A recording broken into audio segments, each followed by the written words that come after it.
जय श्री कृष्णा। ओम नमो भगवती वासुदेवाय नमः। आप सभी का हमारे चैनल धार्मिक बातचीत में हार्दिक स्वागत है। आज मैं आप सभी के समक्ष वैशाख मास मातम्य के अध्याय 23 प्रस्तुत करने जा रहा हूँ। वैशाख मास मातम्य की प्रथम 22 अध्याय हमारे चैनल पर अपलोड किए हुए हैं। आप उन्हें प्लेलिस्ट में जाकर देख सकते हैं। और आपने अभी तक हमारे चैनल को सब्सक्राइब नहीं किया तो सबसे पहले चैनल को सब्सक्राइब करें और बेल आइकन को ज़रूर दबाएं ताकि हमारी नई आने वाली वीडियो की नोटिफिकेशन भी आप जल्दी मिल सके। तो मित्रों, इस अध्याय में आप अक्षय तृतीया का महात्म सुनेंगे। तो दोस्तों, रसपान कीजिए आज की कथा का। दोस्तों, वीडियो में आगे बढ़ने से पहले आपसे निवेदन है, वीडियो को एक लाइक कर दीजिए। धार्मिक बातचीत यूट्यूब चैनल को सब्सक्राइब करके एक बार कमेंट बॉक्स में लिख दीजिए, जय श्री कृष्ण। तो मित्रों, रसपान करते हैं आज के इस अध्याय का। सूरती देव जी बोले, अब मैं इसके पाप नाशक महात्म्य का वर्णन करता हूँ। माधव मास में अक्षर तृतीया के दिन जो सूर्यदेव में प्रातःकाल स्नान करके देव ऋषि तथा पितृश्वरों का तर्पण तथा श्राद्ध कर मधुसूदन भगवान का पूजन करके दान करते हैं, वे संपूर्ण पापों से छूटकर विष्णु लोक को जाते हैं। इस तिथि की प्रख्याति कैसे हुई ये भी बताता हूँ। हे राजन, तू सावधान होकर सुन। प्राचीन काल में राजा बलि के संग इंद्र का तथा देवता और दैत्यों का आपस में द्वंद्व युद्ध हुआ, जिसमें इंद्र ने बलि को जीत लिया। तब बलि तो पातालोक को चला गया और इंद्र पृथ्वी पर विचरण करते हुए एक दिन उत्थे ऋषि के आश्रम में जा पहुंचा। वहां उसने ऋषि की मंदगामिनी गर्भिणी स्त्री को देखा, जिसके कमर में स्वर्ण सूत में बिंद किंकणी शोभा दे रही थी। अनेक प्रकार के वस्त्र धारण किए उस मधुर भाषिणी का मंद मंद हास्य, कुंभ सदृश पीन, कुछ चंद्र के समान मुख तथा नील कमल से नेत्र शोभा दे रहे थे। केतकी के उद्र के समान पीत वर्ण और मनोहर गालों वाली परिश्रम में श्वास भरती हुई वह मीनाक्षी पर्णकुटी की और मुख किए हुए थी। उस पलंग पर शयन करते हुए देख इंद्र को मोह उत्पन्न हुआ और वह बलपूर्वक उस गर्भिणी स्त्री से भोग करने लगा। तब गर्भस्थ पिंड ने अपने गिरने के भय से दुखी हो अपने पांव से योनि मार्ग को ढक लिया, जिससे इंद्र का वीर्य पृथ्वी पर गिर पड़ा।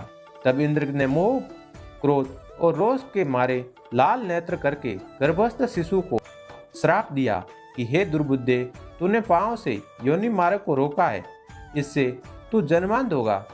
फिर इंद्र ऋषि श्राप के भय से वहां से शीघ्र भागा। उसे जागते हुए देखकर संपूर्ण शिष्य हंसने लगे। तब इंद्र लज्जा के मारे पहाड़ की कंदरा में जा घुसा और वहां बैठकर उग्र तप करने लगा। उस समय राजा बलि और उसके साथ दैत्य गणों ने गुप्त दूतों द्वारा भेद लेकर देवताओं पर आक्रमण कर दिया। अमरावतीपुरी दिक्पालों की विभूति तथा स्वामी रहित देवता अपने राज्य में दैत्यों द्वारा आक्रमण करने से व्याकुल होकर देवगुरु बृहस्पति के पास जा इंद्र का वरदान पूछते हुए बोले, हे महाराज, इंद्र कहाँ है? बहुत दिन व्यतीत हो गए, वे क्यों नहीं आते? इस प्रकार देवताओं के प्रश्न पर बृहस्पति बोले, इंद्र बलि को जीतकर उत्थे के आश्रम पर गया था।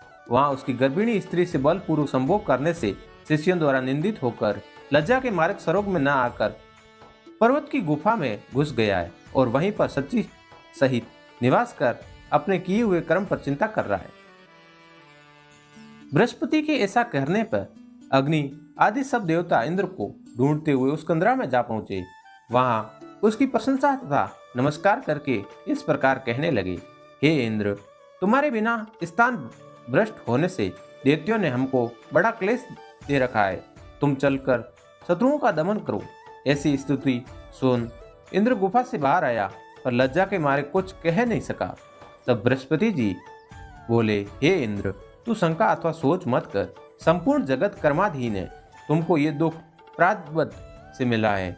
गुरु की बात सुन। इंद्र ने कहा, हे मानन, पर स्त्री गमन के दोष से मेरा बल, वीर्य, यश सब नष्ट हो गए, इसलिए मैं गुप्तवास कर रहा हूँ। इंद्र की बात सुनकर बृहस्पति सहित सभी देवताओं ने मधुसूदन भगवान के प्रिय वैशाख मास में जो सब तिथि बड़ी पुण्य रूपा होती है, उसमें शुक्ल पक्ष की अक्षय तृतीया के दिन बलि की बेरी इंद्र को स्नान दानादि सद्धर्म करवाए। जिसके प्रताप से इंद्र में विद्या और मंत्र शास्त्र आदि में पूर्ववत शक्ति उत्पन्न होकर बल वीर्यादि बढ़ गए तथा पर स्त्री गमन का दोष भी मिट गया। तब इंद्र ने देवताओं को साथ ले असुरों को जीत अक्षय तृतीया के महात्म से सब बंधनों से मुक्त हो अमरावतीपुरी में प्रवेश किया। फिर सभी देवता इंद्र की आज्ञा पा अपने अपने घर जाकर पूर्ववर्त यज्ञादि में अपना भाग लेने लगे। पितृश्वर पूर्ववर्त पिंड भाग प्राप्त करने लगे। राक्षसों के हार जाने से मुनि भी स्वाध्याय तथा तप में संलग्न हुए। तभी से संसार में ये अक्षय तृतीया प्रख्यात है, जो देव ऋषि पितृगण का संतोष देने वाली और सभी मनुष्यों को भक्ति देने वाली सबसे पुण्यतम है। तो दोस्तों, ये थी आज की कथा। तो आपको आज की कथा कैसी लगी हमें कमेंट बॉक्स में कमेंट करके ज़रूर बताना। और दोस्तों, आपको आज का वीडियो पसंद आया तो प्लीज़ वीडियो को एक लाइक कर दीजिए। धार्मिक बातचीत यूट्यूब चैनल को सब्सक्राइब करके एक बार कमेंट बॉक्स में लिख दीजिए जय श्री कृष्ण।